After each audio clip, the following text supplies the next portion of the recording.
Hi, Casper here, and today I will show you how to add a glow effect in Sketch, Figma and Adobe Experience Design properly.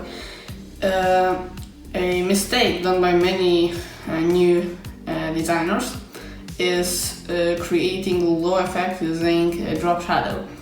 This is not a good practice when it comes to creating glow effect, because when you have like an object that has flat color, then it's okay. But when you have an object that has like gradient or is an image, then the drop shadow is always only one color. So today I will show you how to do it properly.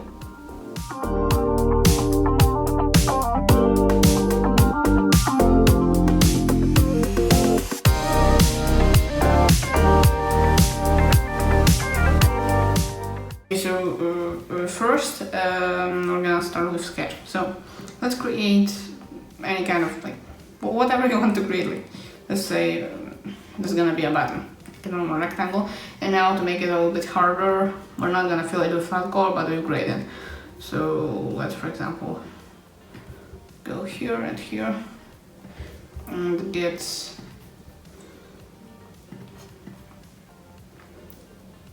a lighter shade of green. Down to darker shade of green. Okay, it's good deal.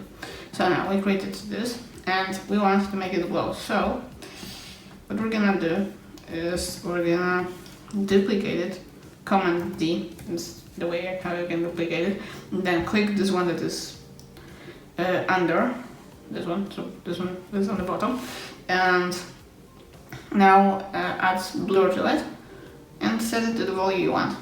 And now you got the proper glow effect. Here is lighter and here is darker, according to the gradient. So this is how you do it in Sketch. Now, Figma. In Figma, let's also create a rectangle, which is gonna be our button. Fill it with a gradient, like for example, lighter, like shade of, let's just add some cyan, and now some green. I know it doesn't look too beautiful, but that's not the point. Right now, try it to look beautiful. I got some rounded corners. Okay, we're good to go. Now, press Command D. Yes, you can press Command D. So, rectangle, this one that is underneath, and now Effects, Layer Blur, and set the value of it to whatever you want. And you're good to go. This is your finished glow effect. Okay, so now Adobe Experience Design, and here you just create a rectangle as usually, and tap on corners, move the borders, add some fill with gradients to show it better.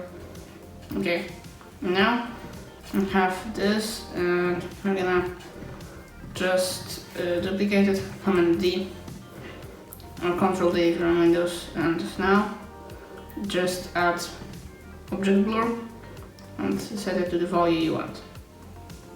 And here you go, this is glow effect in Experience Design. If you like this video, if it helped you, leave a like and subscribe, and if you have any questions, leave a comment. And also just to sort of like show YouTube that we don't want them to remove the dislikes.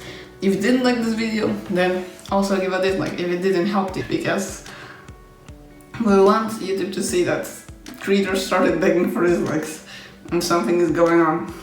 So yeah. Thanks for watching, goodbye and see you in the next one.